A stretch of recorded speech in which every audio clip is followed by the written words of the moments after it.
MX Réflexion, on se retrouve aujourd'hui pour l'essai de la Neck Brace Alpinestar avec Nico. Donc Nico, toi qui es un peu spécialiste de l'enduro dans l'équipe MX Réflexion, tu vas nous parler un petit peu et nous dire ce que tu penses de cette Neck Brace Alpinestar. On sait que tu as roulé avec des Neck Brace il y a pas mal de temps et on voit que c'est un objet qui a pas mal évolué. Donc dis-nous un petit peu ce que tu ressens avec cet objet-là.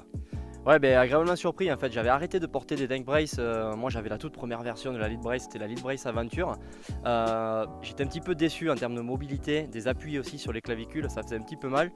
Difficile de les rentrer aussi dans le pare-pierre. Là, je trouve que cette version Alpinestar a fait évoluer la chose. Je pense que c'est pareil chez Lead Brace, hein, c'est pour citer d'autres marques. Mais au niveau de la mobilité du cou, j'avais tendance à être bloqué. Tu sais, quand tu veux regarder loin dans une descente, j'avais le cou qui restait un petit peu trop bloqué, manque de mobilité. À ce niveau-là, je trouve qu'elles ont beaucoup évolué. Après, au niveau de la légèreté, tout ça, honnêtement, je ne sens pas du tout la différence de quand je l'ai ou quand je ne l'ai pas. Maintenant, j'ai un pare-pierre aussi adapté pour ça. Sur la partie arrière, on peut démonter sur les pare-pierres Alpinestar qui sont faits justement pour cette neck brace. On a un petit emplacement à l'arrière qui permet de justement avoir plus de mobilité au niveau de la nuque. Donc toi qui as roulé en cross et en enduro avec cette neck brace, est-ce que tu la conseillerais au niveau on va dire facilité d'utilisation? Est-ce que ça ne te gêne pas du tout autant en cross qu'en enduro? De dire que ça gêne pas du tout, je sais pas, moi je la sens très peu. Après c'est vrai, quand on est concentré, quand on roule, on n'y pense plus.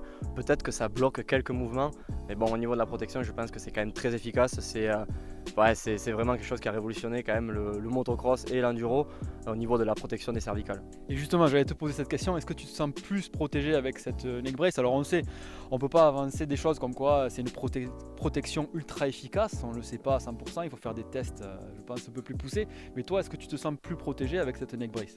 Ouais, moi honnêtement, je pense que sur le coup du lapin, c'est vraiment un objet indispensable. C'est une protection qui sert. Après voilà, à chacun de voir s'il veut la porter ou pas. C'est un petit peu comme la ceinture de sécurité en voiture. Il y en a qui vont te dire que ça peut même provoquer des accidents. Là, moi je pense pas. Honnêtement, au niveau des appuis sur les clavicules, il y a beaucoup de pilotes qui se plaignaient des clavicules cassées. Je pense que c'est terminé, surtout avec cette version-là. Ouais, pour finir juste, on voit que ça tape plus bien sur l'avant et sur l'arrière, plus sur les clavicules sur le côté, donc c'est quelque chose qui est efficace. Merci à toi Nico et on vous dit à très bientôt sur MX Réflexion et n'oubliez pas à vous abonner à la chaîne YouTube si ce n'est pas déjà fait.